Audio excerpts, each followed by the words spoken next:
Just because it's the 4th of July doesn't mean you have to set anything on fire. Spice up your life with Kitchen Cacciatore.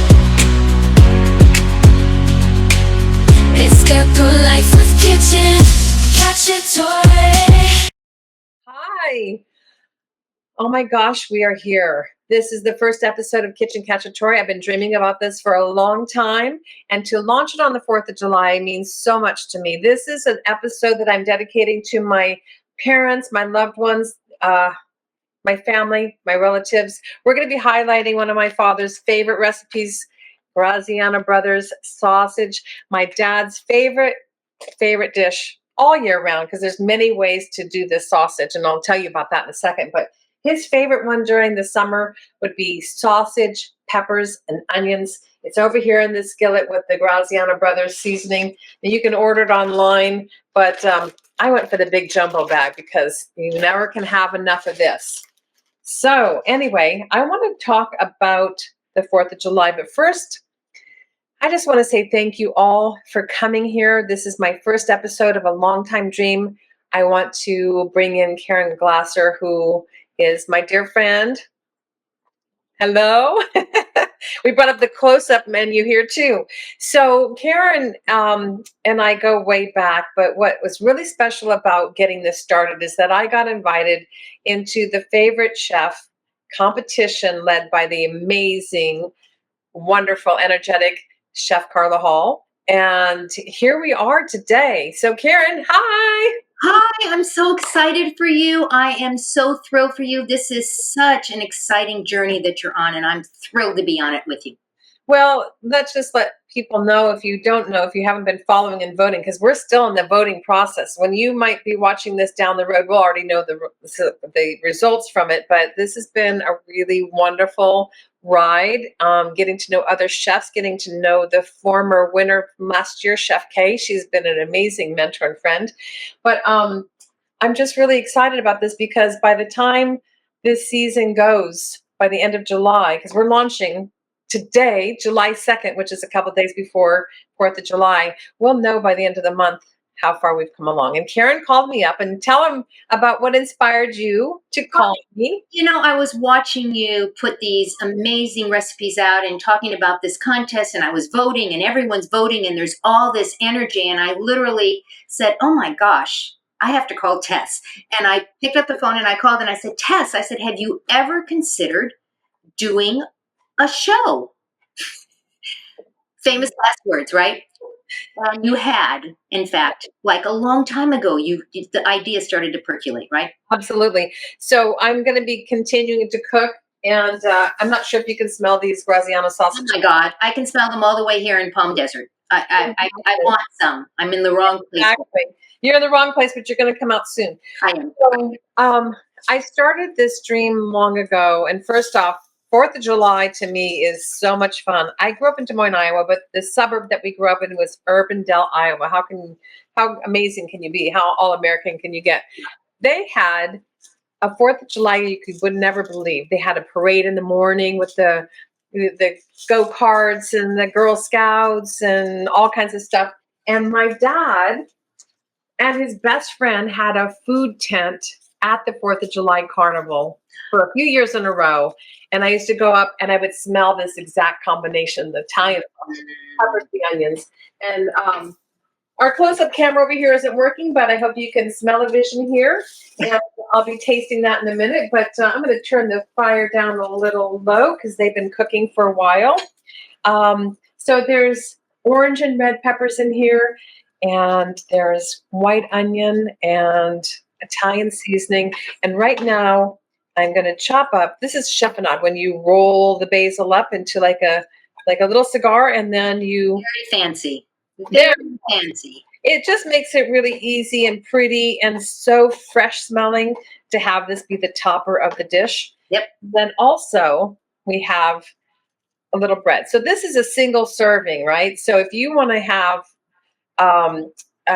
some kind of a party for the 4th of July, you can do that. So what I'm doing is I'm putting the bread into the skillet. That's why I love this big wrought iron skillet. I'm not sure if you can see it, but right.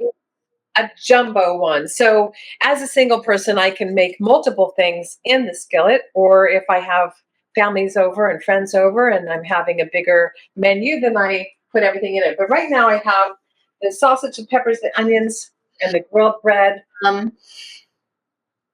Smells so good.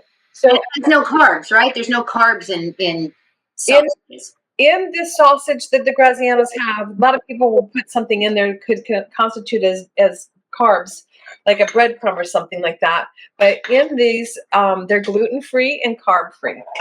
So another thing that my dad loved to do in the summer is to go out and pick out tomatoes out of the garden. So because it's just me here, I'm going to chop up this tomato. A beautiful tomato. Aren't they gorgeous? And the heirloom tomatoes and everything. Oh my gosh, it smells so good. It's just like summer. Like right now, we are in the height of produce and gardens and herbs and spices that you can put in your garden.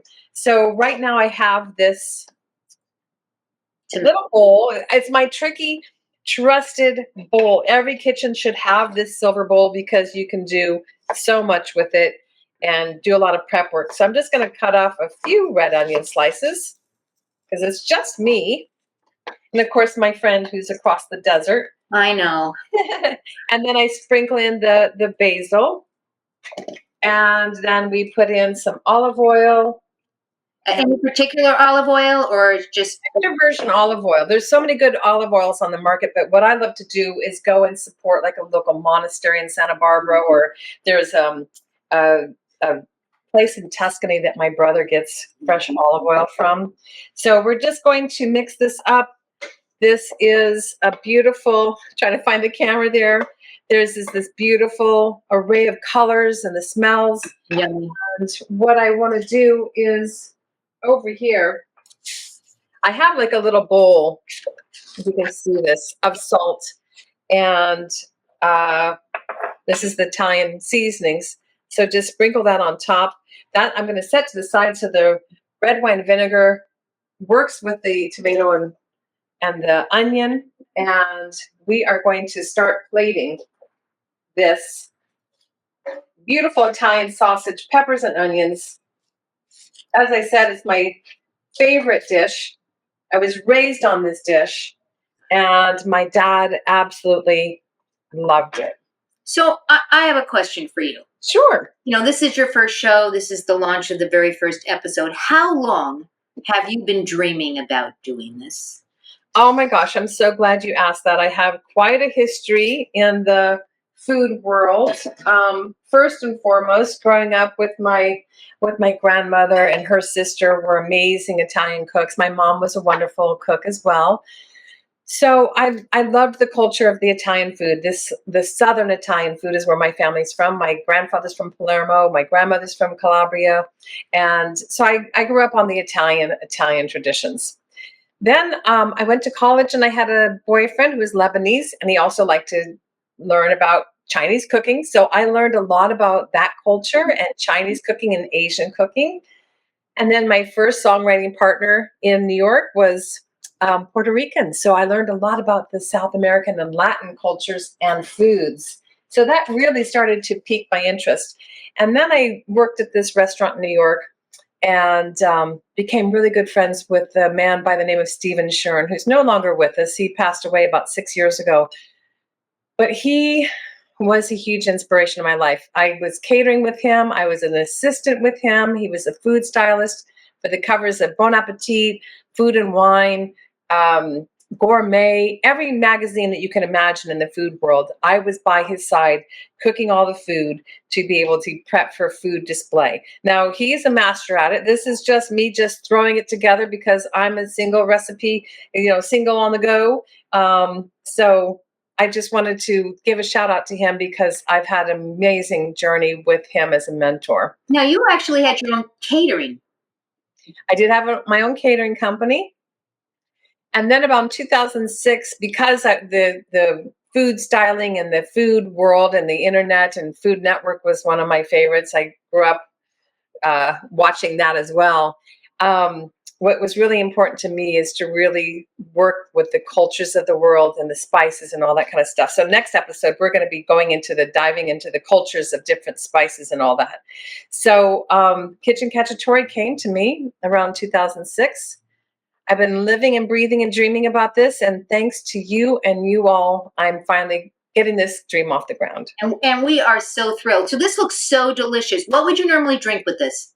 So obviously a red wine or something really fun in the evening if you are, but something that's really near and dear to my heart is lemonade. I bought lemonade. There was when the milkman used to come and deliver milk to your door, they also always do the lemonade as well. So this is a lemonade. And if you want to make it into an adult beverage, for instance, I've taken fresh basil and you chop it up and muddle it into a glass.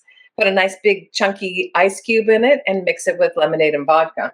Then we're talking on a nice adult beverage. Sounds delish. So that looks delicious. You've got your sausages and your peppers and your salad, your tomatoes. Oh my gosh, that looks so good. I'm so jealous. Everything's all here in one bowl. And it's portable. You could like take this on a picnic, right? Absolutely. A picnic and setting a table for yourself. And then don't forget the bread in the skillet as well. Looks delicious. So do we have a fun fact today? Fun fact to know and share. Yeah, because we're going to have one every episode. So you'll be able to research and find out what's going on.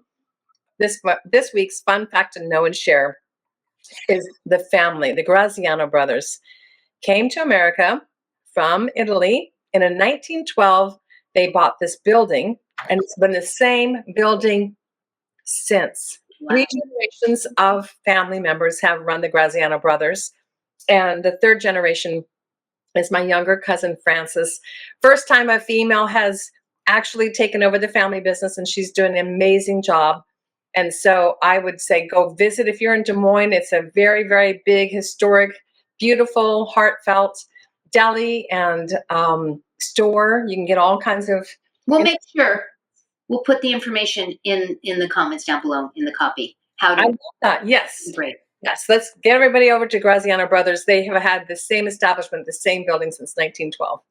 And while you're at it, if you want to pick up some sausages, because they come delivered, right? Frozen. You have a package of them, I think, right? Oh my gosh. This big, beautiful, heavy box came to my door. It had multiple packages of this. It wouldn't be heavy if you're just ordering this, but they come frozen with the ice packs. I got the big bag of Graziano Brothers seasoning. I am set for the summer with lots of barbecues, lots of recipes. And then what's really great about this sausage is that during the winter or the fall, where I want to do like a bolognese sauce, just take the end of the casing and then you squeeze it out of the casing, so then it becomes more of a bulk sausage. Ooh, yum. It goes into the frying pan, and then you can chop it up, and it cooks all the way through. And you can make little patties out of it too, sausage patties. That looks amazing. Yeah, so you can do this on the grill, so little sliders. You can do a turkey sausage, a sausage bolognese. Yeah. My favorite thing, and I'll be doing that this winter in season 2, where I make a slow roasted marinara sauce with the sausage and the Italian meatballs on top of a penne with, let's not forget this, Parmigiano Reggiano. Yum. Friend in the kitchen. It can be grated by, various ways. I have a zester here. I have this kind of thing that has all the different gratings. You can get it all different sizes and shapes. But my favorite thing to do is to take a knife and eat it. It's so good. I'm with you. All tasted Parmesan Reggiano, but it's so nutty and flavorful. And it adds a great deal to any dish. It does. And, you mentioned the zester, you mentioned some of the other things, olive oil. All of these things can be found in the Kitchen Cacciatore shop. every last thing that we've talked about today, except for these sausages. You have to go straight to get sausages that way. Check it out. Take your phone out, scan it, and you will get access to all of Tess's favorite things in the kitchen, right? Yes. I just want to do a really big shout out to my family. Family is very important to us and to me. To me, it's really about family. And what I want this series to bring is a place where we can know how to nurture ourselves. It's mainly for healthy recipes for singles on the go. But if you are not a single person, you can double, you can triple, you can make this recipe for many people, holiday parties, etc. But I really want to say that we, as individuals, whether we're in relationships or not, we all have relationships, right, with our friends and our family. And our food. And our food. To me, it's really important about nurturing ourselves. So through this series, we're going to give you a lot of tips on how to nurture yourself, how to have self-love, how to be passionate about our life. It's kind of in crazy times right now. And I really just want to spread the message of love and nurturing ourselves. I love that message. And if you're listening right now and you just happened upon the show and don't even know how you got here, make sure you subscribe. Go to the channel, kitchencatchatory.tv, and make sure you click get notifications. And every single Tuesday, you're going to get a notification saying it's another show. And while you're at it, make sure you check out the website because we have recipes there. We want you to go in there, give us your email. We promise not to spam. Give us your, and we will send out recipes. All sorts of really cool things that are going on at Kitchen Cacciatore. And finally, on social, Kitchen Cacciatore can be found everywhere. Instagram, Facebook, and TikTok at Kitchen Cacciatore. And I know that you have a wonderful foundation. Let's talk a little bit about that before we go. Absolutely. So the Global Women's Empowerment Network is an organization that I began in 2012, but that all just stemmed from a huge long line of philanthropy work that I've done. I'm very passionate about creating a place for healing, transforming our lives through power of storytelling. So check out Gwen.global. We have multiple workshops that are going on. One in particular I'm really excited about, which is for performance for kids. They have dogs barking in the background because dogs are very important in our lives too. If my cats could bark because they're hanging out here, this is life, right? So I'm really passionate about the work. So thank you, Karen, for letting us talk about that. We bring clean water to villages. We do a lot of things with regard to healing and transforming life. So check out Gwen.global. We'd love to have you be a part of that.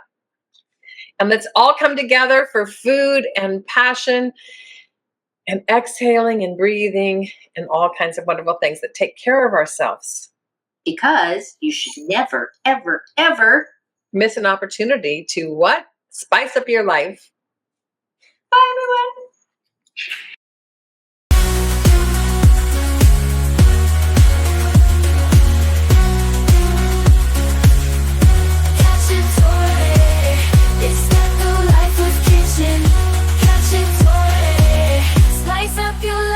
Kitchen Cacciatore.